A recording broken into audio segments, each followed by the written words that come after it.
perceptual capacities, so too are many of our cognitive shortcomings, closely related to, or even an unavoidable cost of, our greatest strengths.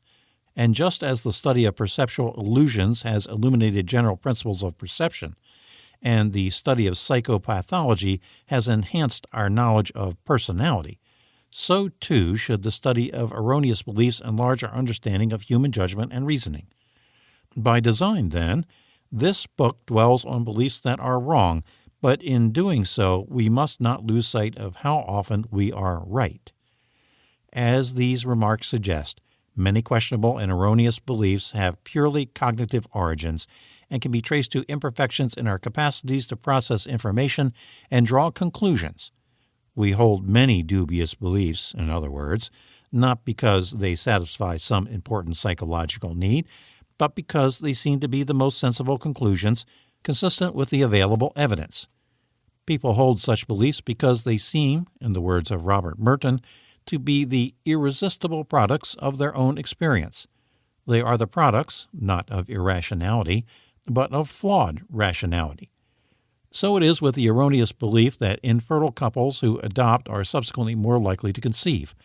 Our attention is automatically drawn to couples who conceive after adopting, but not to those who adopt but do not conceive, or those who conceive without adopting. Thus, to many people, the increased fertility of couples who adopt a child is a fact of everyday experience. People do not hold this belief because they have much of an emotional stake in doing so. They do so because it seems to be the only sensible conclusion consistent with the information that is most available to them. Many of these imperfections in our cognitive and inferential tools might never surface under ideal conditions, just as many perceptual illusions are confined to impoverished settings. But the world does not play fair. Instead of providing us with clear information that would enable us to know better, it presents us with messy data that are random, incomplete, unrepresentative, ambiguous, inconsistent, unpalatable, or secondhand.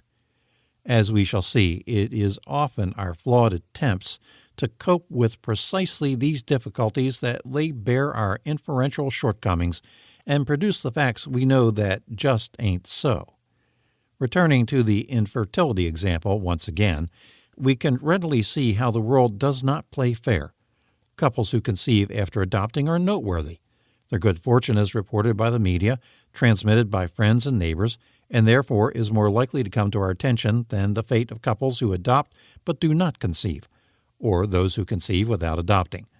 Thus, even putting our own cognitive and inferential limitations aside, there are inherent biases in the data upon which we base our beliefs, biases that must be recognized and overcome if we are to arrive at sound judgments and valid beliefs.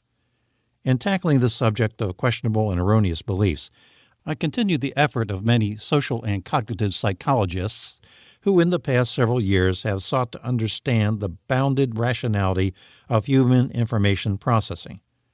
Part 1 of this book, Cognitive Determinants of Questionable Beliefs, contains 3 chapters that analyze our imperfect strategies for dealing with the often messy data of the real world. Chapter 2 concerns random data and our tendency to see regularity and order where only the vagaries of chance are operating. Chapter 3 deals with incomplete and unrepresentative data and our limited ability to detect and correct for these biases. Chapter 4 discusses our eagerness to interpret ambiguous and inconsistent data in light of our pet theories and a priori expectations. Although an examination of these cognitive biases is enormously helpful in understanding questionable and erroneous beliefs, the richness and diversity of such beliefs require a consideration of other factors as well. Accordingly, Part 2 contains 3 chapters on the motivational and social determinants of questionable beliefs. Chapter 5 locates the roots of erroneous beliefs and wishful thinking and self-serving distortions of reality. This chapter provides a revisionist interpretation of motivational effects by examining how our motives collude with our cognitive processes to produce erroneous but self-serving beliefs. Chapter 6 examines the pitfalls of secondhand information and the distortions introduced by communicators, including the mass media, who are obliged to